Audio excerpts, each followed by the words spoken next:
Here we're going to be looking at different ways to interpret data and different ways to display our data and what we can do with them. Our first one we're going to be looking at is a frequency table. Now, a frequency table is a table that uses tally marks to record and display how often an event occurs.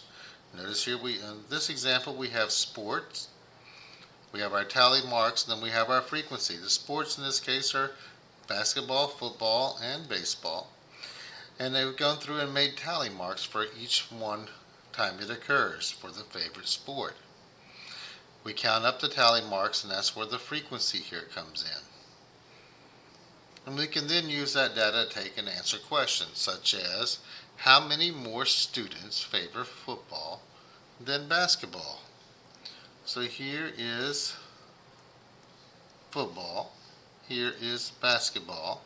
So I would have for football 23 students minus the number of basketball students. And the basketball students are 15. 23, take away 15, leaves me with 8 more students. Our next graph we have to look at here, our set of data, is dealing with a bar graph. The bar graph compares categories of data bars that are representing the frequencies. And these can be used to compare different types of data. So looking at these right here, we have our data along the bottom, our types of sports. Here we have our number of students on the vertical axis. This is what two sports have approximately the same number of students. Looking at our bars here, these two are pretty darn close, so we would say that basketball and baseball have about the same amount of students. Similar to a bar graph, we have a histogram. Now, a histogram is one right here that compares ranges of data. They're equal intervals.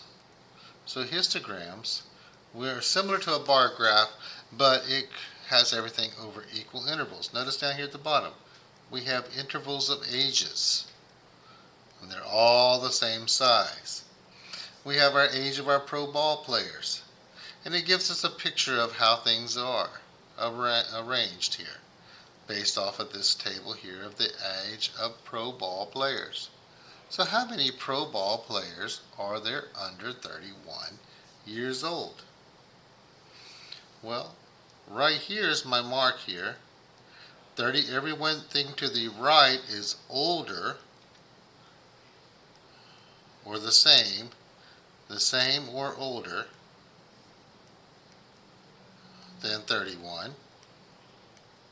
And everything to the left is younger than 31. We want the ones that are younger, the ones that are under 31.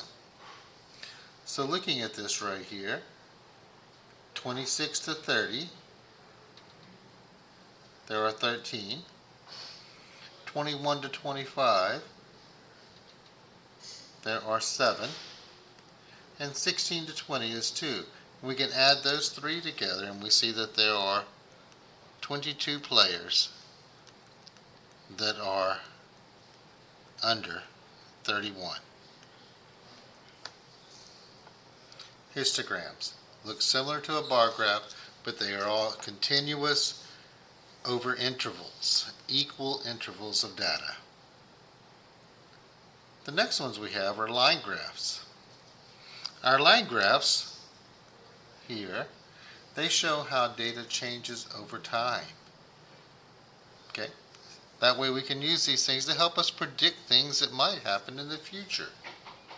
We have our table of information here that we have converted. Notice that we have one of our columns is time. So our time right here is going through here. Our month goes along the time at the bottom. We place a dot for each month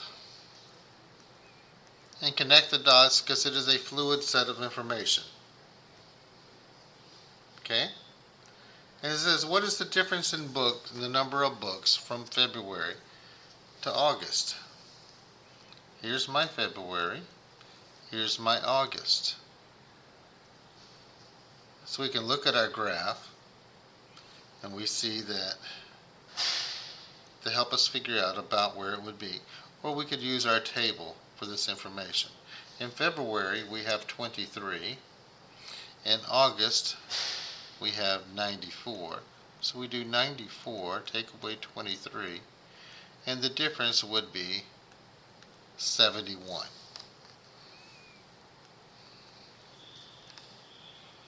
Next we have a stem and leaf plot. A stem and leaf plot. It's a way of organizing our data. Our leaves are generally the last digit. In most cases it's going to be the ones digit, but sometimes it is our decimal place, the tenths place, or something of that nature.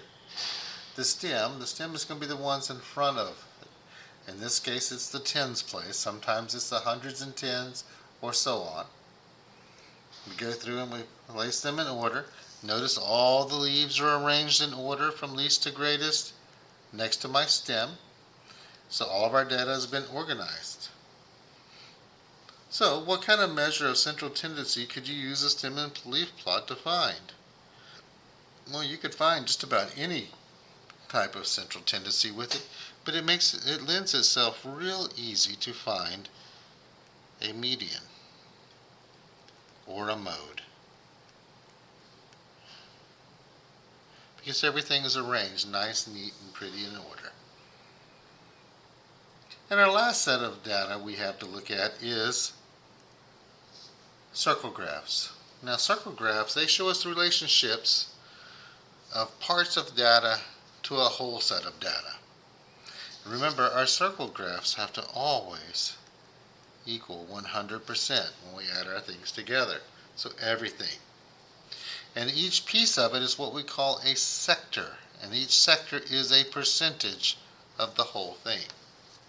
To find our sectors and how to draw them, we find their degrees. We find the degrees by taking the fractional parts. So we add all these things together here for this one, and we see that there are 8 pieces. So the total amount is 8. That's our total.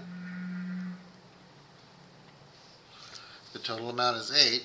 So for canoeing, I do 3/8 times 360. I use 360 because in a complete circle there are 360 degrees. I multiply those together and I find out that canoeing is 135 degrees, more than 90. So this one here, this is my canoeing.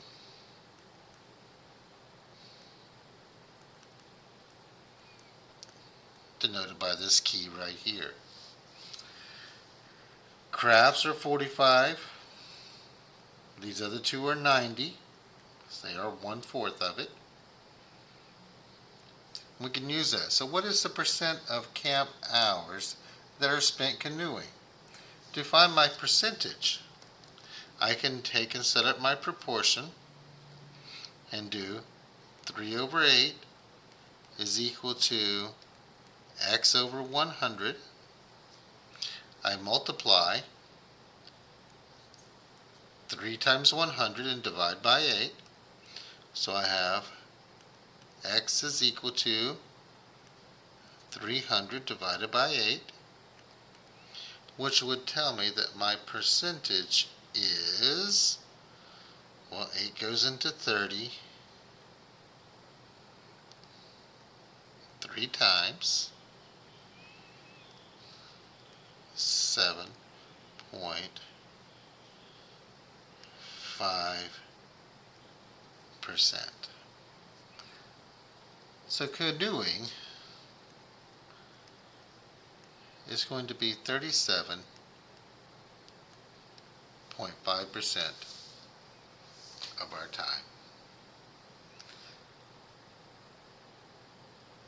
Measures of central tendency ways of analyzing the different graphs and different ways of displaying the data and interpreting what we have. Enjoy.